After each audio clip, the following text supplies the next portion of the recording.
Di balik suksesnya Kang Deddy Mulyadi menjadi salah satu tokoh politik yang ramai sekarang diperbincangkan, ternyata ada kisah pilu seorang Kang Deddy Mulyadi, yaitu seorang anak petani yang dulu hidupnya sangat bisa dibilang kekurangan ya teman-teman ya.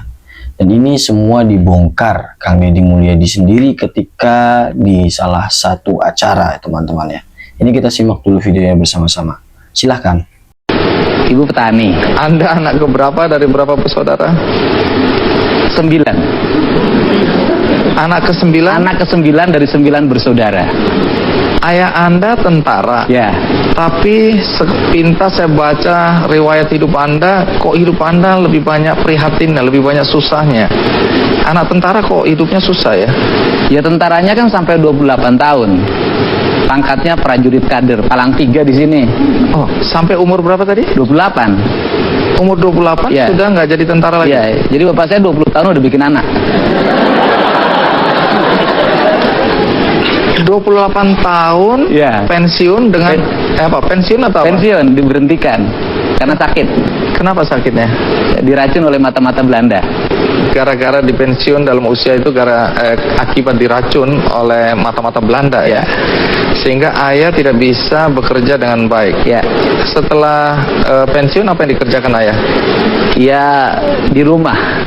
Karena saya dengar sakit-sakitan. Ya pernah kuli-kuli di kuli perkebunan tapi nggak tahan lama karena terlalu jujur. Apa yang terjadi? Ya diberhentikan oleh teman-temannya. Karena jujur. Jujur. Kok bisa? Ya karena diajakin kerjasama jual pupuk. Dia nggak mau. Di perkebunan nggak mau. Dia lebih baik berhenti. Wah.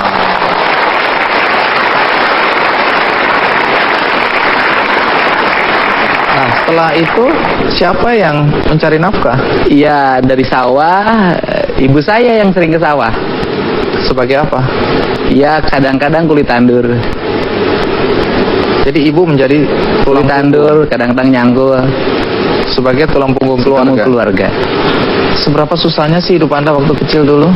Kalau tanggal muda itu baru dapat ikan asin.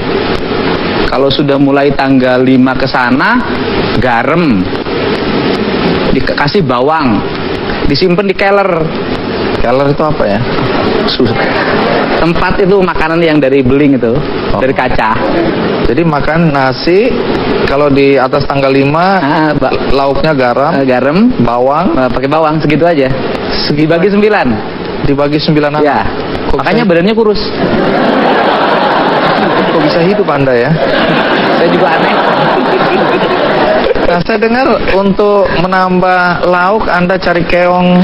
Ya kan kalau ini kan kalau malam-malam ibu saya suka ngajakin cari belalang. Belalang untuk apa? Dimakan. Belalang dimakan ya? Iya. Ini belalang sawah ini ya? Iya. Nah, soal jualan es mambu nanti saya tanyakan. Tapi sampai umur berapa Anda masih harus juga membantu orang tua untuk menambah lauk pauk gitu? Karena saya dengar Anda juga bekerja ya? Ya itu sampai SMA. Sampai SMA? Iya. Baik, sebelum kita lanjutkan ya, karena menarik untuk tahu Anda jual es mambu dulu. Kenapa jual es mambu? Jual layang-layang ya, macam-macam. Termasuk Anda juga ada urusan dengan batu bata ya? Iya. Jadi untuk sukses mungkin ada urusan dengan batu bata juga gitu ya. Nanti ada cerita, tapi sekarang jadi Anda pernah jadi tukang ojek. Iya. Di daerah mana itu? Di Kampung Sukadaya, Desa Sukasari, Subang. Berapa penghasilan tukang ojek sehari? 2.000. Jadi kenapa Anda sampai harus jadi tukang ojek? Ya nambahin buat biaya sekolah. Cari rumput. Itu Ya. juga untuk pakan ternak. Untuk kambing, saya kan waktu sejak kelas 1 SD punya kambing. Menarik. Domba lah kalau di Subang. Soal jualan es mambu dan lain-lain itu kenapa ya? Ya es bambu itu kan saya pengen makan es kayak orang, tapi nggak punya duit. Terus? Ya akhirnya gimana caranya bisa makan es? Cita-citanya cuma makan es. Yang ngambillah dari Mang Rojak, tetangga. Oh, masih kenal Mang Rojak ya? Oh masih Haji Rojak. Oh, terus? Nah kemudian dapat 50 kan satu kali tempatnya itu 50 itu dapat pelingnya 5 lebihnya itu untuk boleh dimakan. Nah Saya malah ketika dagang itu malah nggak makan karena sayang, diuangin semuanya. Oh. Naluri bisnisnya udah mulai nih ya. Ya, Jual layang-layang juga. layang-layang waktu SMP. SMP jual SMP layang-layang. saya lihat orang main layang-layang, saya pengen main layang-layang tapi nggak beli.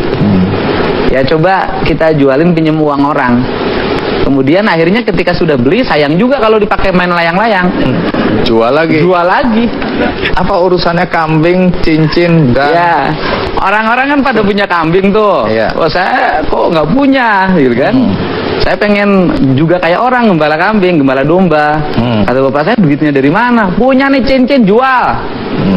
Nah, waktu itu akhirnya dijual, harganya Rp7.500. bisa beli kambing.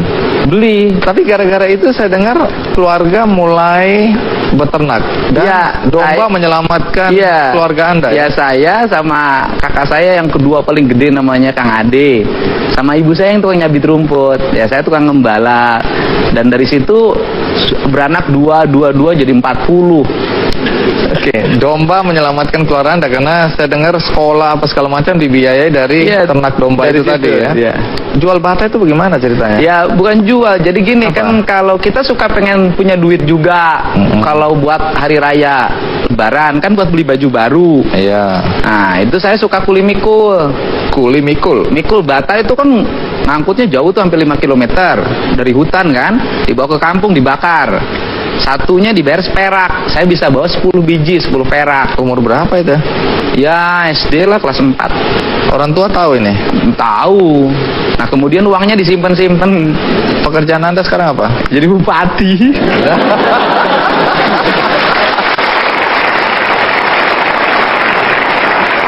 Bupati mana? Purwakarta. Bupati Purwakarta. Bukan cuma satu periode juga, tapi ini periode yang Kedua. kedua. Jadi artinya warga menganggap Anda sukses. Boleh tepuk tangan untuk periode kedua. Menarik karena sebenarnya Anda tadi punya cita-cita jadi tentara. Iya. Nah, kenapa gagalnya nanti kita tanya. Tapi ikuti terus karena ayah Anda tentara tapi pensiun dini ya di usia 28 tahun karena sakit-sakitan akibat diracun oleh mata-mata Belanda. Dan akibat diracun itu mulai sakit-sakitan dan tidak bisa menjadi tulang punggung keluarga. Anda hidup dalam keprihatinan, walaupun ceritanya tadi ketawa-ketawa, tapi pada saat itu pasti nggak ketawa-ketawa itu ya. Ini karena sudah kita lalui, jadi Anda bisa tertawa. Nah, Anda ingin mengikuti jejak ayah menjadi tentara. Iya. Alasannya apa persisnya? Iya, karena seneng waktu itu, saya seneng banget sama Jenderal TNI M. Yusuf. Pak Yusuf ya. Iya. Jadi saya lihat, wah hebat banget, saya pengen kayak dia gitu. Terus apa yang Anda lakukan? Ya, lulus SMA daftar tentara. Daftar kemana? Pertama Kabri. Lolos atau tidak? Enggak. Kenapa nggak lolos? Berat badannya kurang, cuma 46 kg. Padahal batas minimal 55. gagal. Gagal lewat. Ini bukan karena kemampuan ini ya. Kan? Ya mungkin agak bodoh juga. Saya nggak bilang gitu loh ya. Walaupun saya senang dengan jawaban itu. Setelah gagal masuk Akabri, Daftar lagi. kemana? Secaba, kan turun tuh. Kalau Oh, Kabri iya. jalan 2. Ini Ya, Sultan. sekolah calon bintara. Bintara. Oke, terus Ya gagal lagi. gagal lagi. Iya. Ini karena apa sekarang ini? Ya sama, berat badan kurang. Lah aku udah tahu kurus, kering, kecil gitu, kenapa mau nekat masih? Ya nggak ada pilihan lagi dalam hidup waktu itu. Gagal kedua, Ya. lalu ngapain? Gagal yang kedua ikut UMPTN. Artinya mau kuliah nih. Kuliah ceritanya. Terus? Lulus. Oh, lulus, karena nggak Nggak ada. bodoh kan? Enggak. Ya. Walaupun saya nggak tahu nilainya pas-pasan gitu. Lolos. Lulus. Masuk di mana waktu itu? 4. Jurusan? Fakultas Hukum. Ini kan anak miskin ya, minta maaf ya. Nah. Dari mana biaya kuliahnya? Ya itu nggak jadi. Maksudnya? Yang nggak diambil. Oh, lulus tapi nggak dilanjutkan. Ya nggak, bukan dilanjutkan, diambil aja enggak. Oh, diambil aja enggak. Jadi lulus tapi nggak masuk. Iya, nggak daftar ulang. Oh, terus jadi Cuman lihat di koran ada namanya, ya sudah lah. karena apa? Nggak punya duit. Oh alah, jadi dugaan saya benar ya? Benar sekali. Ya. Lalu ngapain? Ya, waktu habis itu pergi ke Purwakarta. Untuk? Ya, daripada di rumah bengong, bingung, ikut sama kakak saya. Kakak ini orang kaya? Oh, repot. Apa, kaya dan repot apa? Iya, dia di asalnya kerja di PDAM, kepala bagian. Iya. Tapi nasibnya jelek, jadi tukang jaga genset diturunin. Terus Anda tumpangi? Iya, ditumpangin. Semakin susah dong Iya, itu. rumahnya ngontrak. Mau roboh gini aja rumahnya. Lah kok Anda nggak kasihan? Ya, sekalian lah biar belangsaknya bareng. Tapi dari cerita itu akhirnya Anda kuliah ya? Ya, di situ saya itu kakak saya itu penghasilannya 10.000 per bulan, sisa gaji potongan bank. Jadi tuh kalau belanja di sekaligusin, beli ikan asin, beli gudeg itu gudeg dikasih dagingnya bukan dagingnya, tapi tulangnya, itu bertahan 2 minggu. Angetin lagi, makan lagi, angetin makan lagi. Nah, dari saya nggak dikasih tempat tidur karena cuma satu dia punya. Tidur di mana? Di lantai, nggak pakai bantal, nggak pakai apa-apa. Bertahan berapa lama? Setahun. Yang jadi tukang ojek waktu itu ini, masa-masa ini? Bukan waktu SMA. Oh, ini udah lulus SMA. Oh, ini sudah lulus ya? Tidur. Jadi kalau akibat tidur itu mungkin karena dingin dan lapar tiap malam tuh bangun. Terus? Ya sholat. Oh, ada positifnya. Ada positifnya. Jadi belangsak itu memang membuat kita ingat sama Ingat Allah. Tuhan. Bukan berarti sekarang nggak ingat Oh, loh ya? ingat perlu pasti, kalau sekarang lebih ingat lah. Cuman caranya beda. Caranya beda. Akhirnya kan kuliah. Ya, kuliah di STH. Duitnya dari mana nih? Ya, spekulasi aja. Spekulasi apa? Ya, coba-coba, siapa tahu ada duitnya. Akhirnya bagaimana? Ya, ikut bisa kuliah. Kenal organisasi. Nah, karena saya dengar waktu kuliah Anda juga jualan ya? Ya. Jualan Jadi, apa? Jualan bala-bala. Bala-bala itu apa? Gorengan. Teman-teman tahu nggak jual bala-bala itu? Tahu. Nggak malu tuh? Ya malu tapi kepaksa. Nggak ada pilihan. Berapa lama jual bala-bala itu? Ya hampir 2 tahun. Itu yang dipakai untuk? Ya modal organisasi, modal kuliah. Terus kemudian juga saya kalau malam suka ngakal-ngakal. Apa? Jadi kalau pergi ke kuliahan jalan kaki. Nah, kuliah ini kan banyak karyawan tuh. Nah, saya selalu pulangnya jalan kaki sama teman saya namanya Komaruzzaman. Terus? Dan nanti biar jalan karena suka diajakin mampir makan bakso kalau malam.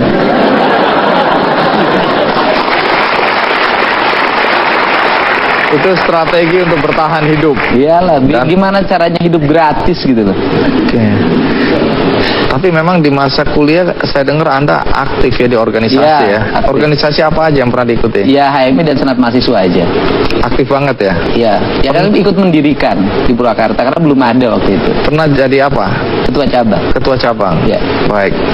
Nah, dilihat dari perjalanan yang berliku-liku, yang jadi pertanyaan kemudian adalah bagaimana Anda kok bisa jadi bupati? Nanti dijawab. Oh iya. Sebelum kita lanjutkan, ada baiknya kita sejak kecil sampai dewasa hidup dalam keprihatinan membuat Dedi tidak membayangkan bisa menjadi orang nomor 1 di Kabupaten Purwakarta. Pertanyaannya bagaimana sampai dia bisa sukses, apa rahasia suksesnya, dan siapa orang yang paling berjasa dalam hidupnya. Ikuti terus Ki Candy. Perjalanan hidup Anda tadi mahasiswa, jualan, nggak malu ya, mencari tambahan. Bahkan saya dengar Anda nggak makan 3 hari waktu kuliah dulu. Iya. Nggak mati itu ya. Pengalaman hidup yang tidak mudah. Sekarang yang jadi pertanyaan adalah bagaimana Anda bisa jadi bupati? Bagaimana ceritanya? Ya, berawal dari karir jadi anggota DPRD. Oke. Saya DPRD dimulai dari pedagang beras. Pedagang Ya, beras. saya jualan beras, kemudian punya uang, punya modal. Nyalon anggota DPRD, saya menang. Kemudian saya jadi anggota DPRD jam 5 pagi sudah di kantor. Ngapain? Untuk bikin konsep, bikin pandangan. Waktu itu dominasi saya terhadap pemerintah sangat kuat. Gagasan-gagasan saya. hampir 3/4 gagasan pemerintah itu dipasok dari DPRD. Karena Anda memang sudah terbiasa berorganisasi ya, aktivis ya. Terbiasa berorganisasi, terbiasa kerja keras, terbiasa buka pandangan. Saya pernah terbiasa di demo, saya pernah di demo 20.000 orang. Saya hadapin. Waktu jadi apa? Anggota DPRD, buruh, masalah buruh. Sampai hari ini teman-teman pendemo itu jadi teman. Sehingga ketika saya jadi bupati, nggak ada lagi yang demo. Tunggu dulu, apa yang membuat Anda tertarik masuk ke jalur politik? Ya, bisa berbuat lebih banyak dalam membuat kebijakan-kebijakan. Mas Andi sekritis apapun kan susah, paling jadi wacana. Kalau bupati bisa langsung langsung action. Action. Oh. Ceritanya begitu. Ceritanya begitu ya. Oke.